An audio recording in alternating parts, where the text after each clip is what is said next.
ketika mereka banyak melakukan kerja-kerja kemanusiaan seperti ini, kenapa mereka ini menjadi target utama untuk dihabiskan gitu loh.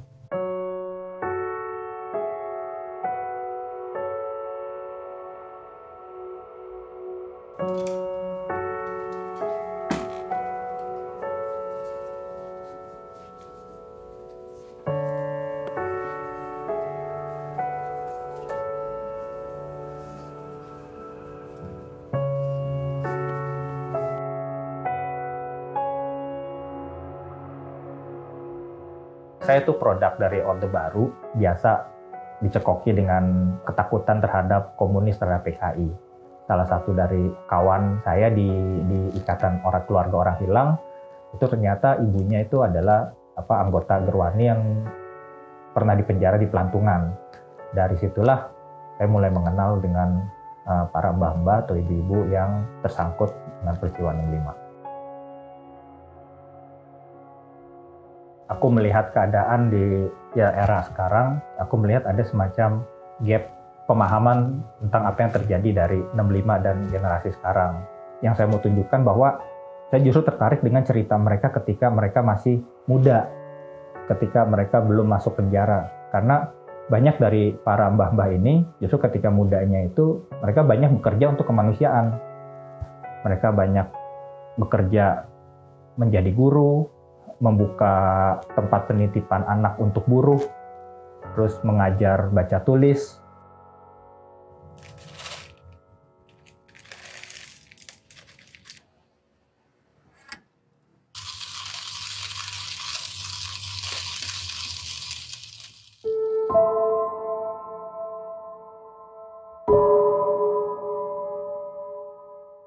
Saya kagum dengan perjalanan hidup para mbah-mbah ini, karena buat saya kan dengan apa yang mereka alami selama ini, buat saya itu suatu perjalanan hidup yang berharga gitu loh. Semacam refleksi saya pribadi juga.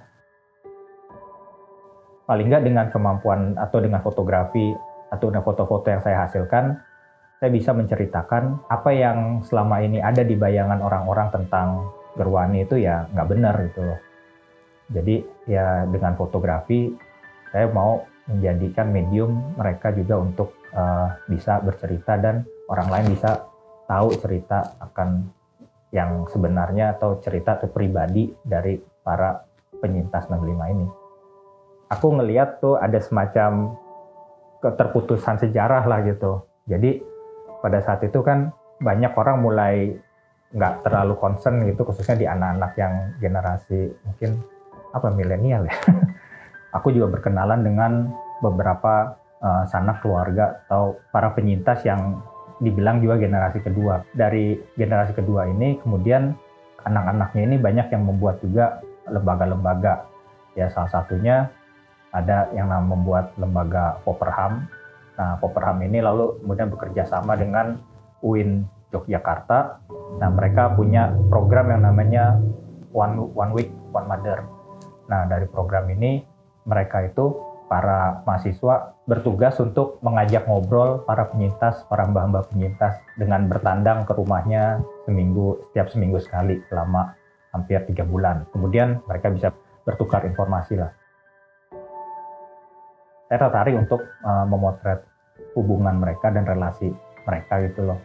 Dan di dalam bentuk fotonya, saya memotret mereka dengan saling mereka bertukar tempat. Jadi yang anak muda saya foto di rumahnya atau ruang tidur para mbah penyintas. Yang mbah penyintas saya ajak untuk saya foto di ruangan para anak muda ini atau rumah kos. Ya ini sebagai bentuk representasi dari dua generasi, yang satu kira-kira berumur 20-an, yang satu berumur 70-an, yang saling bertukar cerita dan pengalaman sehingga mereka bisa membentuk satu pemahaman tentang sejarahnya masing-masing. Dari proyek foto ini saya berharap bahwa akan timbul gerakan-gerakan lain yang serupa, di mana anak-anak muda concern terhadap sejarah dirinya dan sejarah negerinya sendiri.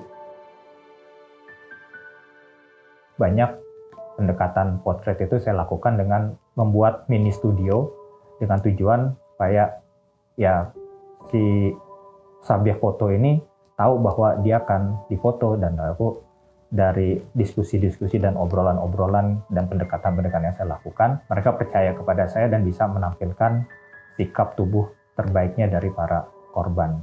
Sehingga ketika orang bisa melihat bahwa para korban ini punya kekuatan untuk terus melawan.